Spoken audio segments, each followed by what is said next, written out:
আসসালামু আলাইকুম। গতকাল 5 তারিখে প্রধানমন্ত্রী ক্ষমতা হস্তান্তর করার পর এ হচ্ছে বঙ্গবন্ধুর বাড়ি 32 নম্বর। সব পুরা, সব পুরা, গন্ধ বেরোচ্ছে।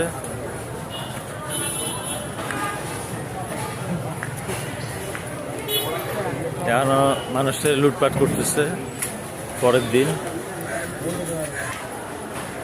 গরম করে গ্রিল টিল সব খুলে নিয়ে গেছে।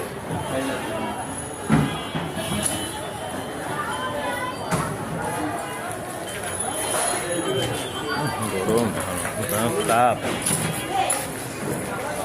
এটা হচ্ছে পরের দিনের অবস্থা।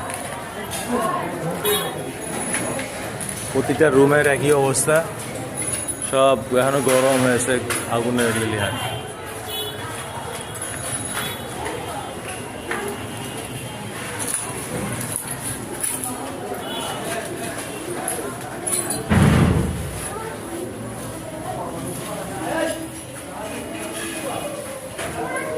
গরম, প্রচুর গরম।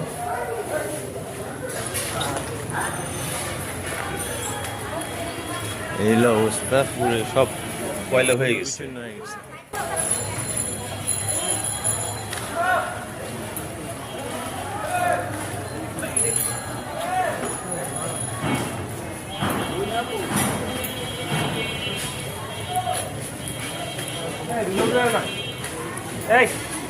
কি এই অবস্থা, ভাঙচুর অবস্থা।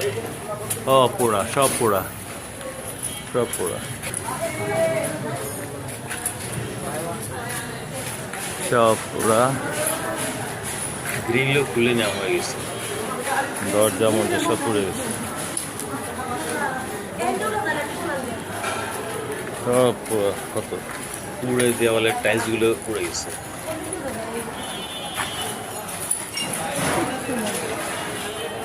এখন আগুন জ্বলতেছে, পুরো এখন আগুন জ্বলতেছে।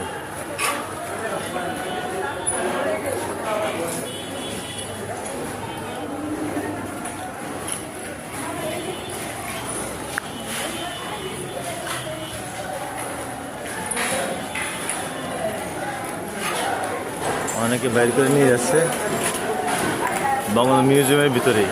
পিছনে নতুন বড় বিল্ডিং নিয়ে যাচ্ছে।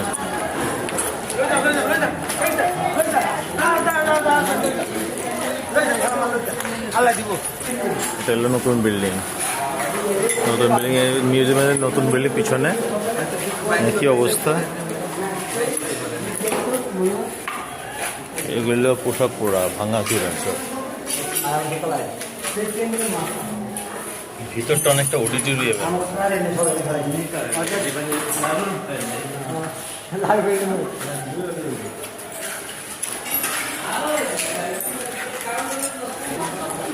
এটা হচ্ছে বঙ্গবন্ধুর বাড়ির মূল বিল্ডিংটা। এটা পিছনের সাইড, এটা এই যে এরকম অবস্থা আছে মূল বিল্ডিংটা।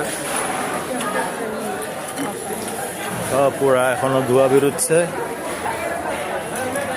এর পাকঘর ছিল, এখানে কবুতর ছিল, ঘর ছিল। এই যে পুরা বাড়ি একদম তছনছ হয়ে গেছে।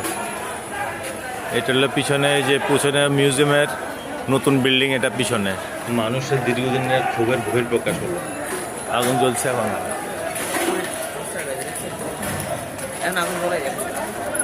এখন আগুন জ্বলে।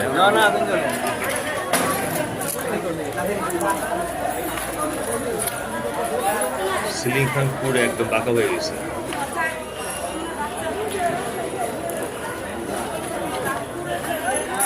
এটা হলো পাশের বিল্ডিংটা,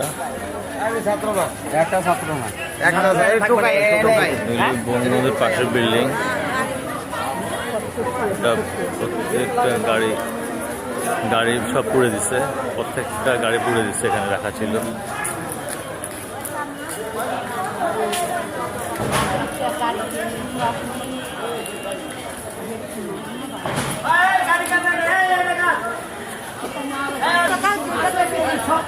এই হচ্ছে শেখ মুজিবের মূল বিল্ডিংটা, বাড়ির মূল।